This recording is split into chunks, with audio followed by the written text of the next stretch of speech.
ताईचं बलात्कार प्रकरण वाढलं आणि तिथून पुढे मराठ्यांचं 60 मोर्चे निघलं, पण त्याचा परिणाम अजूनही झाला नाही. एका ठिकाणी एक कवी सांगतो, एक 60 वर्षाची आजी होती, वयाच्या 60व्या वर्षी पण हेलपाट मारत होते कोर्टाचं, न्यायालयाचं असं हेलपाट घालते, अशी ही आपली न्याय व्यवस्था आहे. पण छत्रपती शिवरायांची न्याय व्यवस्था. विचारलं काय झालं?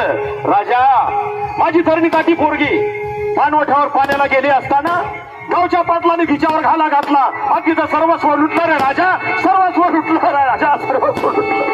मी माझ्या मुली विना फारका झालो रे राजा. कोण आहे तो?